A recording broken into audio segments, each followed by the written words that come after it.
Os casamentos estruturam uma das modalidades de células familiares que temos na nossa sociedade. Mas chega um momento que eles também se acabam.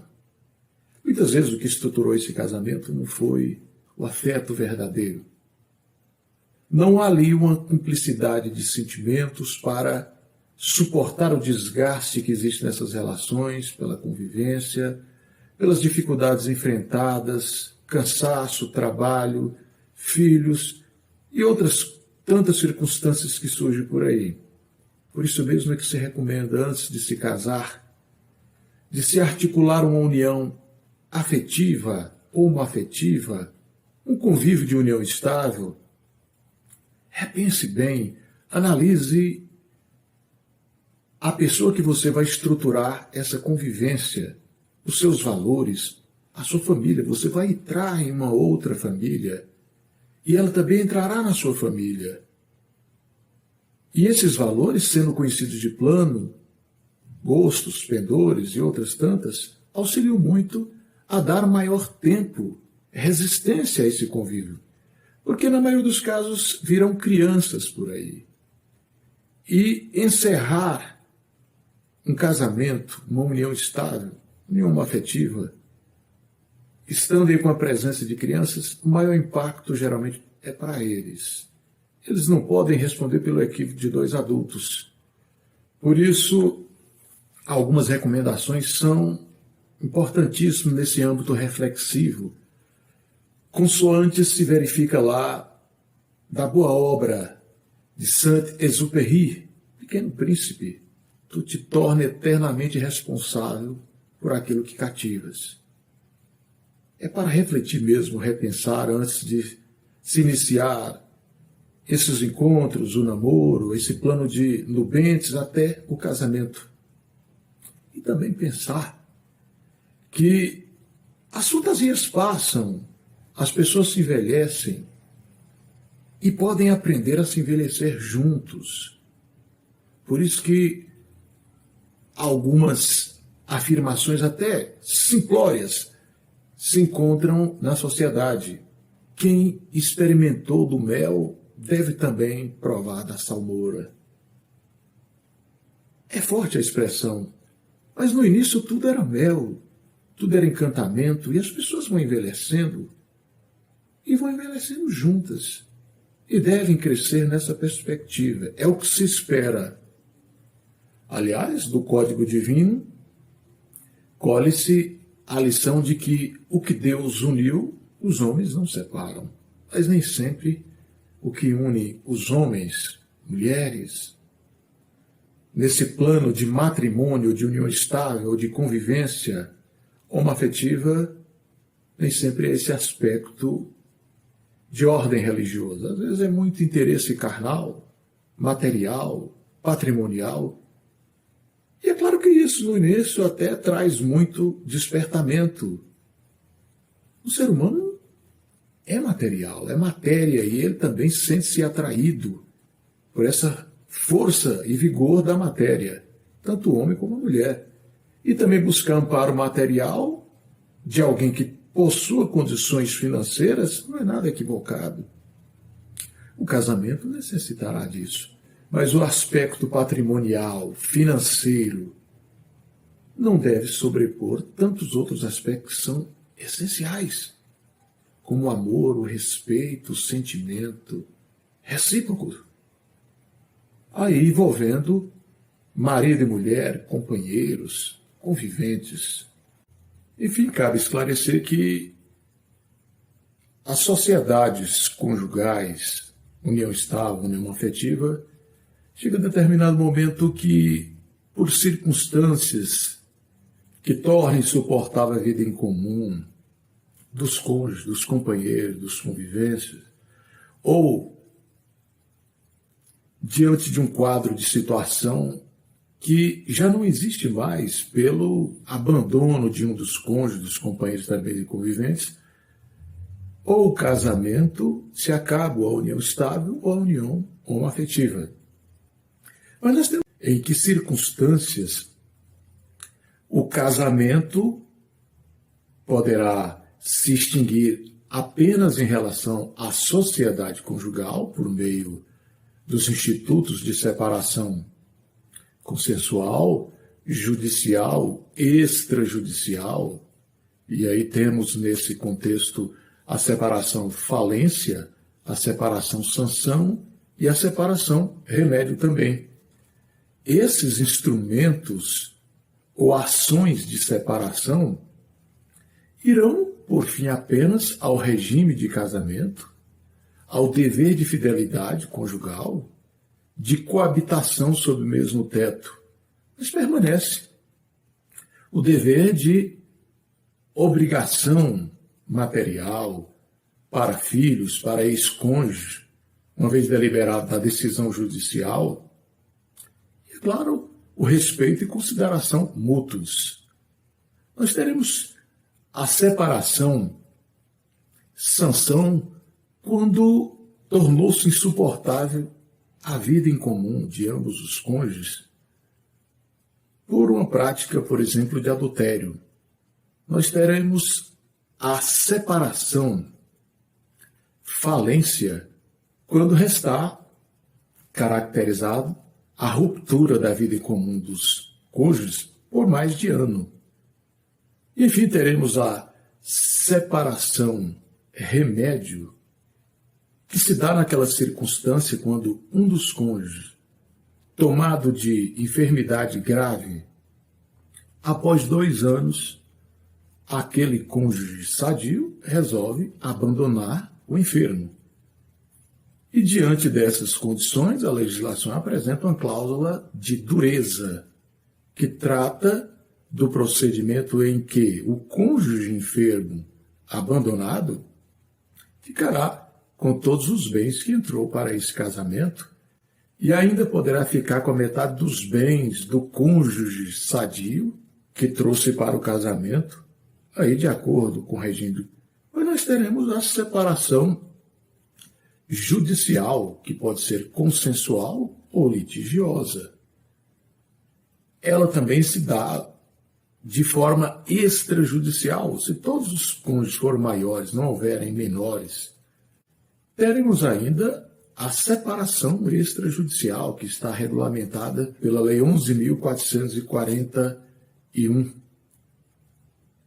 que também trouxe junto o divórcio extrajudicial, exigindo a presença, é claro, de um advogado no tabelionato de notas e, além disso, a inexistência de menores ou incapazes, uma vez caracterizado a presença de pessoas, de crianças aí nesse contexto, filhos, ou que um dos cônjuges seja incapaz, essa papelada toda será encaminhada para a Justiça, a fim de que ali o juiz, apreciando, dê vista ao Ministério Público para atue na condição de custos leves ou fiscal da lei, analisando os interesses e direitos de menores incapazes e até de ex-cônjuges nesse contexto aí do matrimônio, até da união estável, na ação declaratória acumulada com dissolução dessa união estável. Mas vale observar que sempre surgiu uma certa discussão desde a presença da emenda número 66 de 2010, que alterou o dispositivo da Constituição Federal no seu artigo 226. Havia ali a estipulação de prazo de 2 anos para o divórcio ou de 1 ano da separação litigiosa para a sua conversão em divórcio. Com essa emenda número 66 de 2010, esses lapsos temporais foram restringidos, limitados, não existem mais. Com isso surgiram diversas discussões, opiniões, manifestos de que as separações judiciais teriam deixado de existir. Nós tivemos que, em torno de 5 anos após, chegou ao ordenamento jurídico brasileiro o Código de Processo Civil de 2015, que traz uma seção especial para as ações de família. E lá nesse rol das ações de família se fazem presentes a separação judicial, a união estável, dentre outras ações, como divórcio, nulidade, anulação dos casamentos, de modo que fique bem característico que o novo Código de Processo Civil veio ratificar a existência da ação de separação judicial. E, aliás, continua ainda aí vigente a possibilidade de restabelecimento da sociedade conjugal quando houver apenas a separação judicial dos cônjuges. Porque, existindo nulidade, anulação ou divórcio, acaba-se o vínculo conjugal, extingue tudo que existia ali, ligando, ou unindo, ou vinculando os cônjuges. E assim terão que estruturar um novo casamento. Mas havendo apenas a separação judicial ou extrajudicial, consensual ou litigiosa, há a possibilidade de reestabelecer a sociedade conjugal, inclusive alterando e modificando o regime de bens, desde, é claro, que não prejudique interesses de terceiros. Então, há ainda que se salientar que a questão de culpa que muitos autores têm pontuado, inexistir ou não se tratar mais, ela ainda se faz presente aí no âmbito desta ação de separação judicial. Restado caracterizado, por exemplo, o adultério, que tornou insuportável a vida em comum, nessa separação-sanção, há que se analisar os aspectos de repercussão que serão gerados para o cônjuge culpado, como, por exemplo, a proibição de continuar utilizando o sobrenome do outro cônjuge. São questões que são levantadas aí no contexto da separação judicial, assim como a dívida, a obrigação alimentícia ao outro cônjuge, no caso desse que se tornou caracterizado o culpado, e outras tantas circunstâncias que se apresentam por aí. Enfim, é importante destacar que a diferença sutil entre o divórcio, nulidade e anulação do casamento, ou até quando ocorre a morte de um dos cônjuges, estas situações ou circunstâncias põem fim ao vínculo conjugal, extingue definitivamente o vínculo que existia nesse contexto de casamento ou matrimônio entre os cônjuges. Mas, havendo apenas separação judicial, o que se põe fim é a sociedade conjugal apenas, extinguindo, é claro, o regime de casamentos, o dever de fidelidade conjugal, de residirem sob o mesmo teto e ali coabitarem. Estas circunstâncias, elas são restringidas ou limitadas com o final da sociedade conjugal por meio de uma das separações judiciais que poderão ser articuladas. Mas vale salientar que, se de plano as partes resolvem articular o divórcio, nulidade ou anulação, resta também caracterizado o fim da sociedade conjugal, independentemente de se ter articulado uma separação, porque o divórcio termina evidenciando isso, o fim do vínculo, mas junto com ele, se ele veio inicialmente antes da separação, ele produz consigo todos os efeitos que poderia gerar aquela separação costumeiramente articulada de forma preliminar, quando verificam que há ainda uma possibilidade de restabelecer aquele convívio conjugal. Mas, analisando esses institutos que poderão pôr fim ao vínculo conjugal, extinguindo definitivamente quaisquer vinculações, ligações entre os cônjuges nesse contexto do casamento ou matrimônio, vamos verificando que há a situação de morte de um dos cônjuges. E essa morte ela pode ser real, quando um legista traz o seu atestado, firmando a causa-mortis do outro cônjuge que está ali, mas nem sempre vamos encontrar situação como essa de se encontrar ou atestar a figura do cônjuge falecido. Às vezes ele está ausente ou estava com a doença grave em estado terminal, saiu para um combate bélico e terminado esse não regressou, tinha mais de 80 anos e se encontra ausente. As últimas notícias que se tem sobre ele remontam mais de 5 anos. Então nós poderemos ter situações de eventos que poderão formalizar ou deixar caracterizado esse evento morte do outro cônjuge, por exemplo, nas hipóteses do artigo 7º do Código Civil, que são as circunstâncias de morte presumida não antecedida de declaração de ausência. A parte interessada poderá ir a juízo por meio dessa ação, pedir que o juiz declare a morte presumida do cônjuge ausente quando restar evidenciada essa circunstância de que ele possuía uma doença grave, em estado terminal, e aí o médico que estava ali assistindo ele traz essa documentação, ou que ele estava num combate bélico e, terminado este, ele não regressou nos últimos 2 anos, ou foi aprisionado por ali. E uma terceira circunstância seria desse cônjuge já possuir 80 anos ou mais, e as últimas notícias que se tiverem sobre ele remontam 5 anos. Então teríamos aí, nessas circunstâncias, a situação de uma morte presumida não antecedida de declaração de ausência. Mas, de repente, o cônjuge que está ausente do lar não se adequa a nenhuma dessas circunstâncias. Saiu do lar, não deixou notícias, e aí está caracterizada a sua ausência. E o tempo vai passando.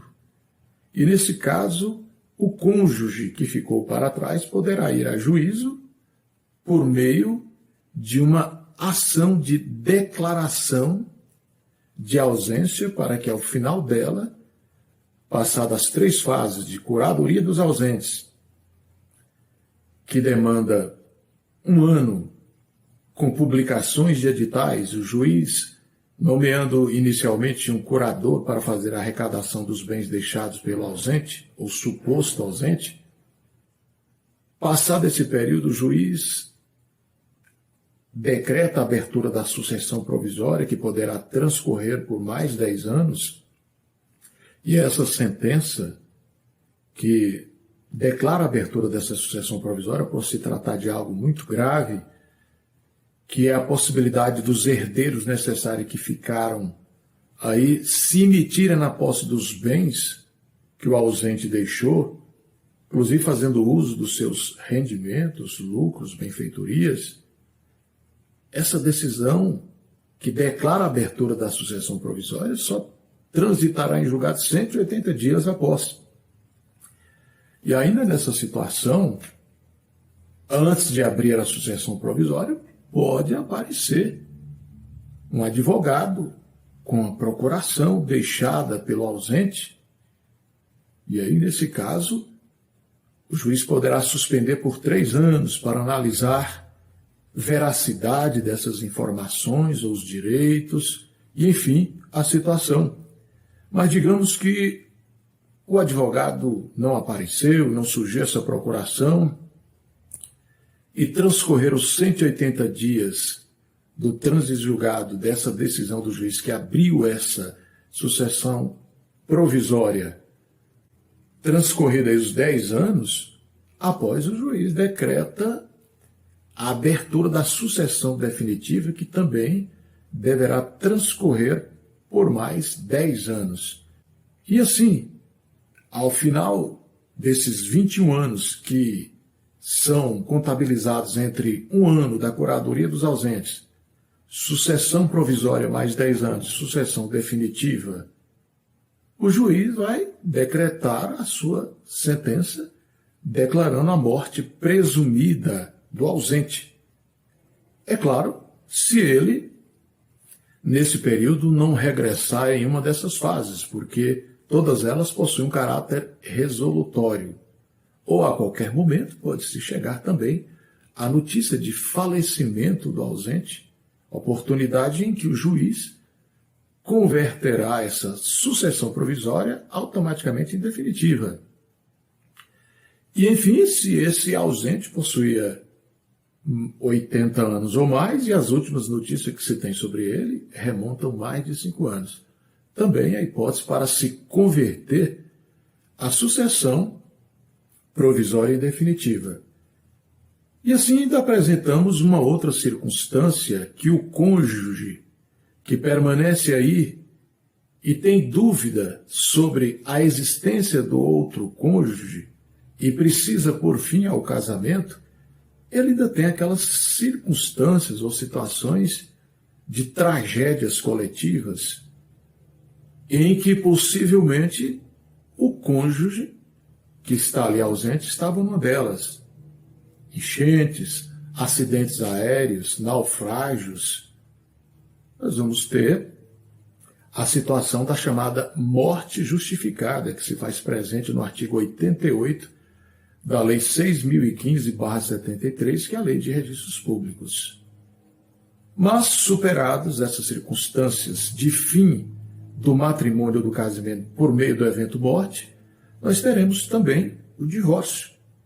Hoje, o divórcio judicial não depende mais de um lapso temporal de 2 anos que se tinha no anterior regramento para o divórcio direto consensual, ou seja, que ambos os cônjuges estivessem separados de fato por mais de 2 anos. Ou, noutra circunstância, havendo a separação judicial por mais de ano para buscar a conversão dessa separação em divórcio. Hoje o divórcio judicial poderá ser implementado independentemente de qualquer lapso temporal. Temos ainda a possibilidade do divórcio extrajudicial, articulado num tabelionato de notas ali, com a presença de um advogado, desde que não existam menores ou incapazes, regido pela Lei 11.441, mas o casamento também poderá findar-se por meio de eventos de invalidade, como nulidade e anulação. Quando se analisa as hipóteses de nulidade do casamento presentes aí no artigo 1548 do Código Civil, de plano importa esclarecer que tínhamos 2 incisos. O inciso 1, tratando da circunstância de pessoas com doença ou enfermidade mental, sem nenhum discernimento para os atos da vida civil. Esse inciso 1 foi revogado pelo Estatuto da Pessoa Deficiente, a Lei 13.146 de 2015. Surgiram inúmeras discussões a partir desse estatuto como se o legislador estivesse legitimando o golpe do baú, sob argumento de que muitas pessoas, verificando essa situação, principalmente dos portadores de síndrome de Down, que estão hoje aí articulando estudos nas faculdades, universidades, estão formando, e muitos deles realmente não possuem condições mínimas para discernimento acerca desses valores patrimoniais que envolvem um casamento. É claro que eles poderão ser assistidos e também serem adotados regimes onde restem limitados, restringidos, esta partilha ou divisão patrimonial. Mas, noutras circunstâncias, nem todos estão acompanhando essas questões e elas estão por aí e as críticas são acerbas. E de cá nós deixamos o nosso registro de que o Estatuto da Pessoa Deficiente promoveu, sim, valiosa inclusão dos nossos irmãos portadores de síndrome de Down, porque muitos deles estão aí interagindo, participando ativamente de estudos, de trabalhos, de atividades e que também, naturalmente, poderão querer ter uma vida afetiva estruturada por um matrimônio, união afetiva ou homoafetiva. O zelo que se exige é que as pessoas próximas, familiares, acompanhem de perto, fiscalizando, analisando essa parte, principalmente patrimonial, que poderá atrair inúmeras pessoas com más intenções ou com má fé, articulando interesses escusos.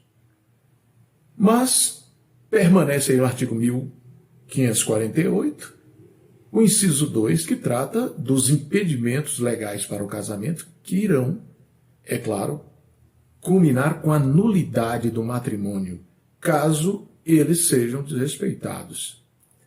As pessoas casadas que ainda não fizeram divórcio, nulidade ou anulação, ou um dos cônjuges morrer, não poderão casar-se. O Brasil, inclusive, traz no seu Código Penal o crime de bigamia. Noutra parte, descendentes e ascendentes, no parentesco consanguíneo ou por afinidade, não poderão casar-se. Assim como os colaterais consanguíneos até o segundo grau, porque parentes colaterais em terceiro grau, tios e sobrinhas, por exemplo, em que pese consignaria o impedimento para o casamento, nós temos o decreto 3.241, que vem restringir ou limitar esse impedimento a partir da presença de 2 laudos médicos evidenciando a inviabilidade de degeneração biológica da prole. De outro lado, teremos também o impedimento para esses casamentos em relação a ex-cônjuge do adotante casar-se com o adotado, ou ex-cônjuge do adotado casar-se, por exemplo, com o adotante. Seguimos nessa direção de impedimento também em relação àquele que foi condenado por homicídio tentado ou consumado contra o consorte, o cônjuge falecido daquela pessoa sobrevivente que agora quer entabular o seu casamento. São circunstâncias aí impeditivas para o casamento que, desrespeitadas, vão gerar a nulidade. Mas teremos embates doutrinários e até controvérsias jurisprudenciais no tocante aos vícios que darão ensejo à nulidade dos negócios jurídicos. Para muitos autores, o casamento não estaria adstrito a esses vícios, porque ele tem regramentos próprios, procedimentos especiais, e esses autores civilistas abraçam a teoria institucionalista. Mas, de outro lado, vamos encontrar uma expressiva corrente doutrinária que abraça a teoria contratualista e vê no casamento, em sua base, antes de tudo, um negócio jurídico, recheado de cláusulas e condições, e por isso mesmo, além daqueles vícios que se fazem presentes ali no artigo 1550, outros vícios existentes na parte geral do Código Civil, nos artigos 166, 167, 169, todos eles poderiam trazer reflexos, repercussões, para gerar ou nulidade ou anulação desse casamento. Vamos analisar, por exemplo, na contemporaneidade, a presença de inúmeros casamentos simulados. E a simulação, que já foi um vício que dava ensejo apenas à anulação no anterior Código Civil de 1916, ele migrou hoje para circunstâncias que geram nulidade do negócio jurídico. Então, os tribunais têm decidido acerca dos casamentos simulados, que darão ensejo às suas nulidades. Muitas pessoas estão entabulando casamentos de forma simulada apenas para obter vantagens previdenciárias de cônjuges falecidos. Da mesma forma, observa-se também, no outro lado, pessoas que estão entabulando casamentos simulados também, naquela circunstância diferenciada, não compatível, onde numa extremidade, ali pessoas que eram nubentes, premidas por a situação de uma tragédia de acidente, convocam 5 testemunhas e declaram as suas vontades de consumarem o casamento. Mas essas circunstâncias têm evidenciado casamentos simulados para aqueles que participaram dessa simulação obterem posteriormente alguma vantagem econômica. E temos decisão do STJ reconhecendo a declaração de nulidade desses casamentos. E isso vai avançando quando analisamos principalmente aquele vício de coação que existe ali no inciso 4 do artigo 1560. É preciso distinguir o que é coação relativa de coação absoluta. A coação relativa existe apenas a vício psicológica, a intimidação nesse plano psicológico, e nessa situação dará ensejo à anulação ou anulabilidade.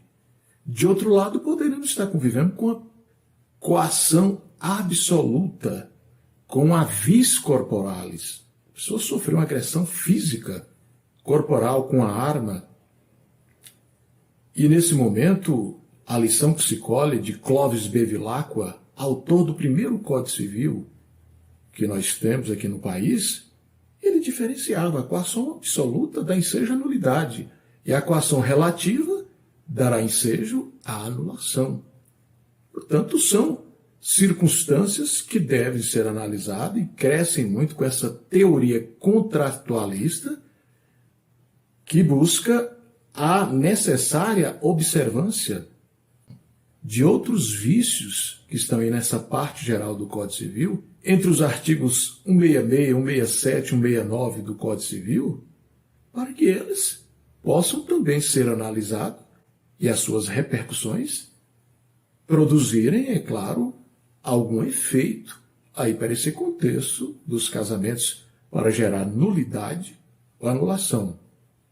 Nós temos circunstâncias aí exaltadas no artigo 1550 do Código Civil e 1560 estipulando os prazos para articulação das necessárias ações que venham gerar a anulação ou anulabilidade do casamento. As duas primeiras circunstâncias aí que nós vamos encontrar no artigo 1550 diz respeito às pessoas com idade núbio, que dependem do consentimento de ambos os pais, na ausência de um deles, do outro, ou de nenhum dos pais, uma terceira pessoa responsável. Se não houver a presença desses consentimentos, é caso de anulação ou anulabilidade no prazo de 180 dias, salvo se essa nubente com idade núbio demonstrar que está grávida daquela pessoa que está implementando o casamento com ela. Mas também teremos a possibilidade de anulação dos casamentos que são implementados por meio de procuração. É possível as pessoas casarem por meio de instrumento de mandato, procurações, assim como promoverem a dissolução das sociedades conjugais, também através de um instrumento de mandato com poderes públicos e especiais. Mas se porventura esta revogação do mandato para o casamento foi entabulado e um dos cônjuges não tinha conhecimento disso, poderá articular no prazo de 180 dias a anulabilidade ou anulação desse casamento. Mas, se restar evidenciado que houve relação sexual entre esses nubentes que estão entabulando esse casamento nessas circunstâncias, não há mais essa possibilidade de se buscar a anulação em sede aí, judicial para essa circunstância. De outro lado, nós vamos ter aí, numa terceira situação para anulação, anulabilidade do casamento, quando resta evidenciado o erro essencial sobre a pessoa do outro cônjuge. E aqui cabe esclarecer uma diferença importante que, às vezes, as pessoas trazem equívoco. O que articular se uma separação, o divórcio, nulidade ou anulação? Quando surgem eventos desafiadores desses instrumentos ou ações necessárias para pôr fim ao casamento. O esclarecimento que se colhe da doutrina civilista diz que, se o vício é anterior à existência do casamento, deve-se articular, de acordo com esse vício, a ação de nulidade ou anulação. Mas se o vício ocorreu durante a existência do matrimônio, deve-se articular ou a separação ou o divórcio. Mas retomando aqui, a situação de uma terceira hipótese para anulabilidade ou anulação do casamento diz respeito ao erro essencial quanto à pessoa de um dos cônjuges. A condição moral, criminosa, o status, comportamento social. Às vezes, os nubentes, apesar de um convívio anterior antes do casamento, desconhecem esse comportamento do outro no tocante à sua condição ética, moral, ou até uma relação sexual, a presença de violência ou de outras fantasias sexuais que não agradam ao outro cônjuge, e aí ele terá o prazo de 3 anos para ajuizar essa ação, buscando a anulação ou anulabilidade desse casamento. Mas é claro que esse erro deve ser essencial, que qualquer pessoa se equivocaria em relação a ele. Temos ainda aí uma situação para anulação do casamento que diz respeito à coação. E o prazo para se ajuizar essa ação é de 4 anos. Da data, é claro, que se tomou conhecimento, que tira a liberdade de manifesto do outro cônjuge em relação ao casamento. A coação meramente relativa, essa daria ensejo à anulação, à anulabilidade, porque ela traz em si, segundo a doutrina civilista, a vis psicológica, ou seja, a intimidação psicológica, que não deve ser confundido também apenas com um mero temor reverencial de muitos nubentes que chegam ao casamento, ouvindo aconselhamentos do pai, da mãe, de um pastor, de um ministro de confissão religiosa, de um padrinho. E isso não significa que tirou a liberdade dessa pessoa para o casamento ou que houve uma intimidação psicológica. Enfim, há uma derradeira circunstância trabalhada aí no Código Civil, no artigo 1550, e com prazo de anulabilidade ou anulação no artigo 1560. O prazo será de 2 anos para se ir ao Poder Judiciário buscar essa anulação ou anulabilidade. A incompetência do local ou territorial onde os editais, o processo de habilitação foi articulado ali, por regra, no domicílio dos nubentes. Não se deve confundir essa incompetência territorial presente no artigo 550 com a incompetência da pessoa para celebrar o casamento, que por regra é o juiz de paz. E nesse caso teríamos aí em discussão uma incompetência absoluta,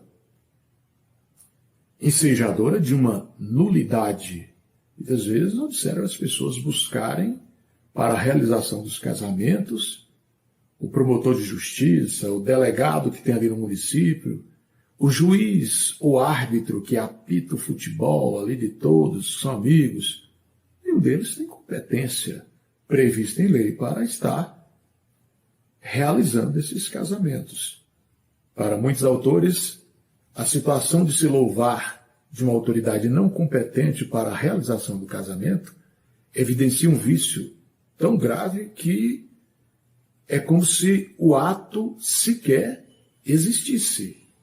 É claro que nessas ações poderão ser discutidas divisão e partilha de bens, principalmente nas separações judiciais, assim como ali havendo a presença de filhos, a regulamentação de visitas, a guarda compartilhada ou não, o arbitramento de alimentos em prol dos filhos ou da ex-cônjuge, analisando aí o evento culpa e, de igual modo, a situação de poder continuar adotando o patronímico familiar que um dos cônjuges trouxe do outro, continuar ocupando o imóvel que abrigava a família, direito real de habitação vitalício.